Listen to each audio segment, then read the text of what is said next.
자, 우리의 대응에 대해서 이야기 좀 하겠습니다. 4부입니다.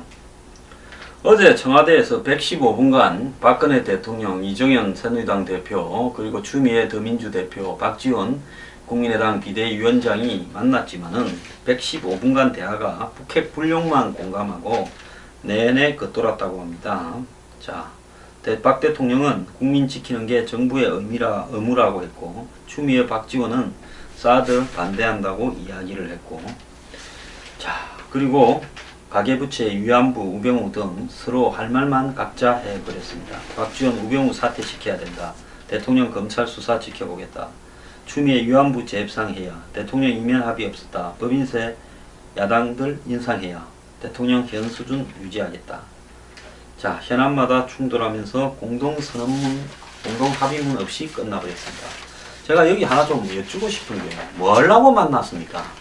자, 이렇게 하는 것들이 미국이나 일본이나 그리고 북한이나 중국에 던지는 잘못된 신호가 얼마나 크겠습니까? 이럴 바에야 만나지를 말아야죠. 안보 때문에 만나려면 사전 조율해서 합의돼서 발표할 수 있는 것만 하고 이렇게 만나야 되고, 안 그러면 만나지 말았어야 된다고 봅니다. 먼 꼴을 볼 거라고 만나가지고 이렇게 돼버립니다. 자, 이렇게 되면 안 만난 것만도 못하게 한국 내부에서 박근혜 정권은 사드 배치 하나도 해결을 못하고 있고, 야당이라는 사람들은 반대를 이 와중에도 하고 있다. 이것이 미국이나 일본에서 봤을 때 정상적인 사람들로 보이겠냐는 겁니다. 북한이 봤을 때 우리는 내년 대선까지만 끌고 가면 된다.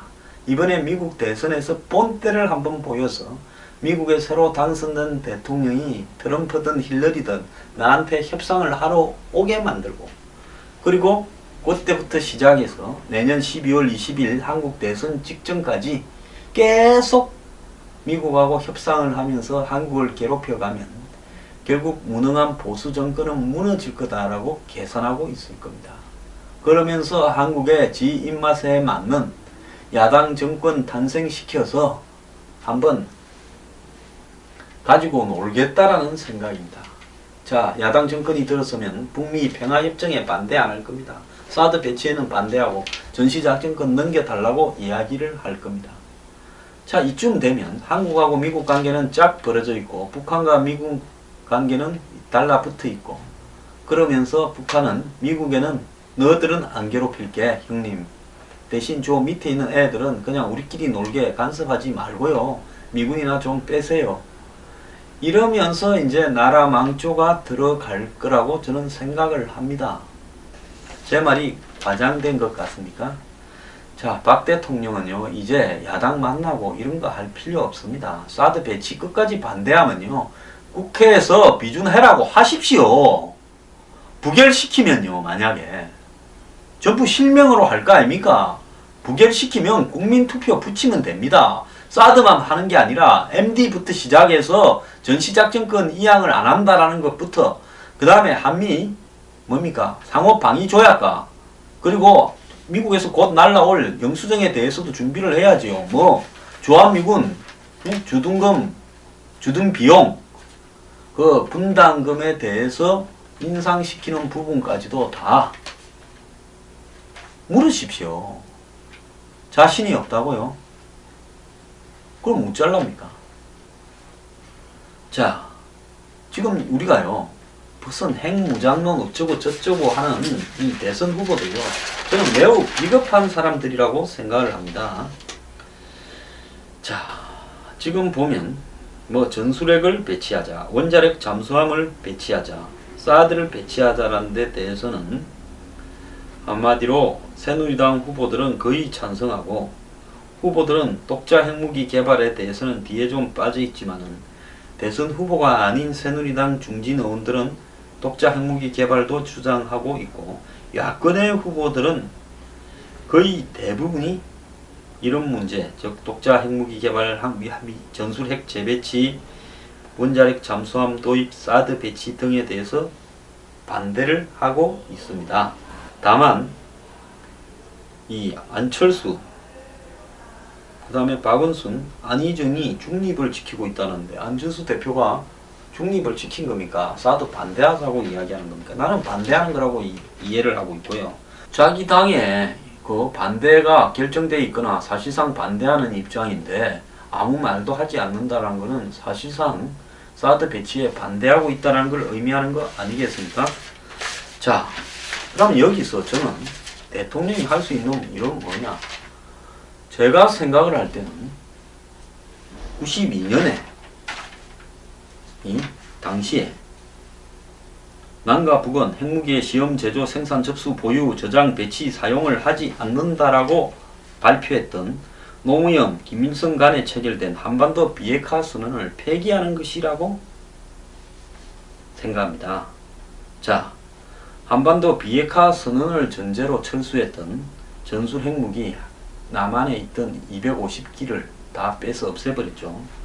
자, 그래서 뭐 그걸 가져오려고 하든 독자 핵 개발을 하든 가장 먼저 착수해야 될 게 뭔가 하면 세계 앞에 선언했고, 그리고 NPT에 가입을 한 한반도 비핵화 선언에 대해서 폐기를 다시 선언하는 것이 가장 중요한 거라고 보고 있습니다. 우리가 했던 말을 스스로 이렇게 번복을 해야 그 다음에 국제기구로 NPT라든지 핵 확산 금지 조약이라든지 IAEA라든지 이런 부분에 다음 단계로 나갈 수 있는 그런 명분이 생길 거 아닙니까? 자, NPT에도요, 각 당사국은 당사국의 주권을 행사함에 있어 본조약상의 문제가 관련되는 비상사태가 자국의 지상이익을 위태롭게 할 수 있을 때 본조약으로부터 탈퇴할 권리를 가진다라고 이야기를 하고 있습니다. 자, 그러면 지금 북한의 핵무기에 대한 발전, 그리고 북한의 미사일에 대한 발전이 우리의 비상사태가 아니고 무엇입니까? 자, 그렇기 때문에 이 비핵화 선언을 우리는 지키려고 노력했는데 북은 그동안에 돈만 뽑아먹고 헌신짝 집어던지듯이 집어던졌는데 왜 우리만 비핵화 선언을 지켜가야 되느냐 하는 입장에서 비핵화 선언을 폐기한다고 선언하고요. 그로부터 또 조금 있다가 그러면 아마 이제 미국이나 일본이나 주변 국가들이 한국에 대해서 조금씩 긴장을 하게 될 겁니다. 그리고 그 다음으로 해야 될 부분은 MD 미사일 방어에 참여하겠다라고 선언을 해야 됩니다.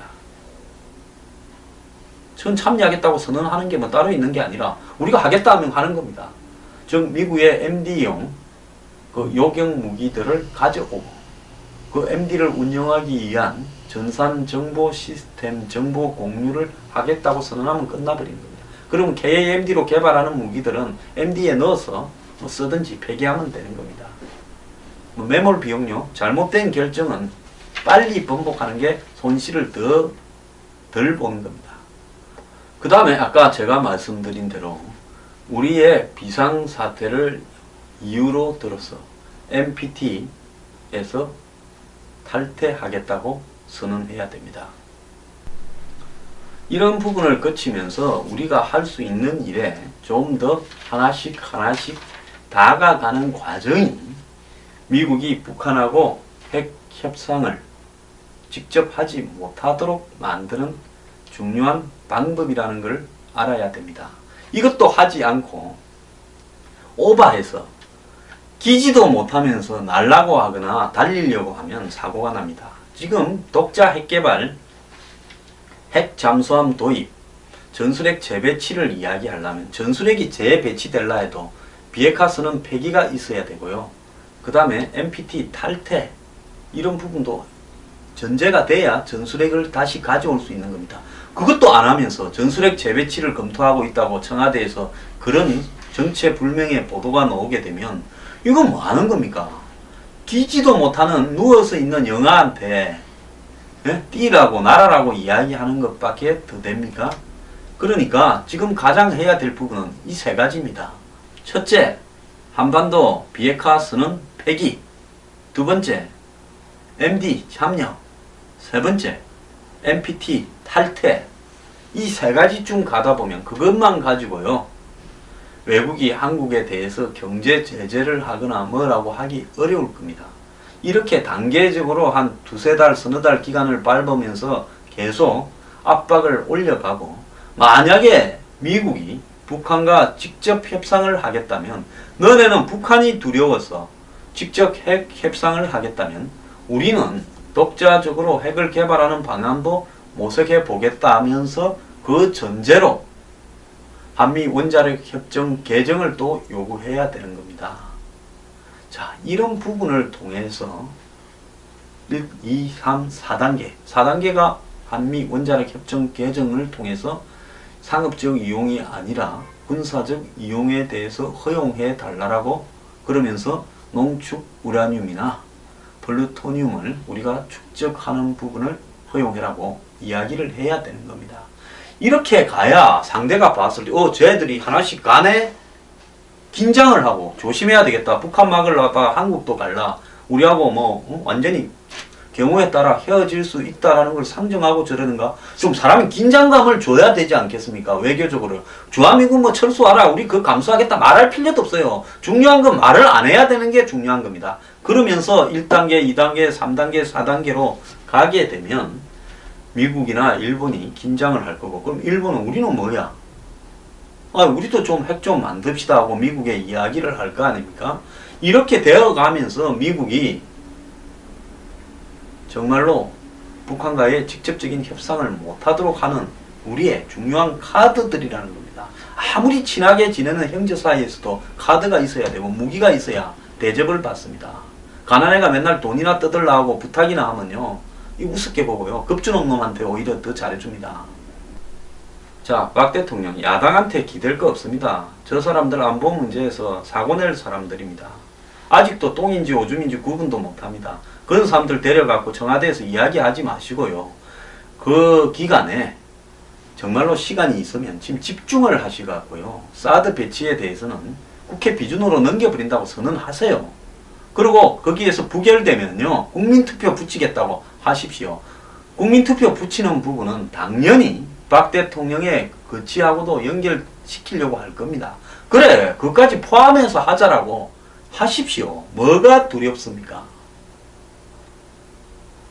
지금 국방부 무슨 342조를 10년 동안 쓰고 무슨 핀포인트 제거, 평양을 지도에서 없애는 말을 믿습니까? 자, 그러면서 첫 번째로 한반도 비핵화 선언 폐기, 두 번째로 MD 참여, 세 번째로 NPT 탈퇴, 네 번째로 한미 원자력 협정 개정 요구, 이 수순을 밟아가기를 바랍니다. 그리고 이것이 미국과 북한의 직접적인 협상을 막는 가장 좋은 카드입니다.